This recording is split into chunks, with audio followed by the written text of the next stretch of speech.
चाहते हैं। तो क्या किया है महाराज भर्तरी ने?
जंगल में एक हिरण का वध किया है और वध करने के बाद इन्होंने अपने वस्त्र उतारे हैं और उस हिरण के खून में खोके हुए नौकर से कहा है, नौकर तुम इन वस्त्रों को लेकर के चले जाओ, यदि मेरी महारानी पिंगला पूछे तो कह देना महाराज भर्तरी को हिरण ने मार दिया है।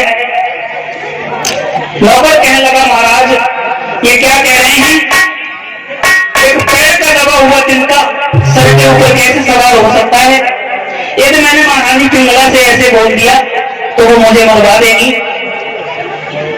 महाराज भर्तरी कहने लगे, नौकर तुम इन वस्त्रों को लेकर के चले जाओ और महारानी पिंगला को दे देना। आज नौकर जब उन वस्त्रों को लेकर के चला है, पहुंच जाता है महारानी पिंगला के पास। महारानी पिंगला ने सवाल कर दिया है नौकर से, नौकर मेरे पति कहाँ हैं? तो नौकर रोने लगा और कहने लगा, महारानी गजब हो गया, गजब हो गया महारानी। कहने लगा है वो नौकर,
नौकर कहने लगा, महारानी महाराज भर्तरी एक हिरण के ऊपर निशान साध रहे थे, पीछे से एक शेर ने दबोच लिया और मेरी आंखों के सामने वो शेर महाराज भर्तरी को नोच नोच के खा गया। इसी तरह से एक वृक्ष में चढ़कर के मेरे प्राण बच गए हैं। इधर महाराज भर्तरी के आंगन में जब नौकर ने ऐसी बात कही है, महारानी पिंगला ने उस आंगन में एक चंदन का वृक्ष लगाया है और हाथ जोड़ करके कहने लगी, हे चंदन के वृक्ष,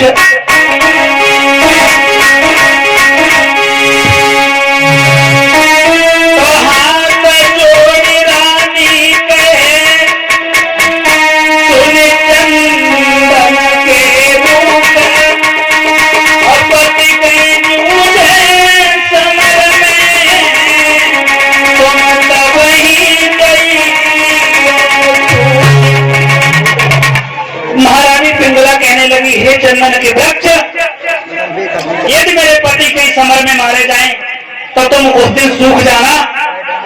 मैं समझ जाऊंगी कि महाराज भर्तरी इस दुनिया में नहीं रहे। महारानी पिंगला को उस चंदन की बात याद आई है। नौकर से कहने लगी, नौकर तुम यहीं खड़े रहना, मैं गई और अभी लौट करके आई। जिस समय पहुंची है चंदन के वृक्ष के पास में अवधेश,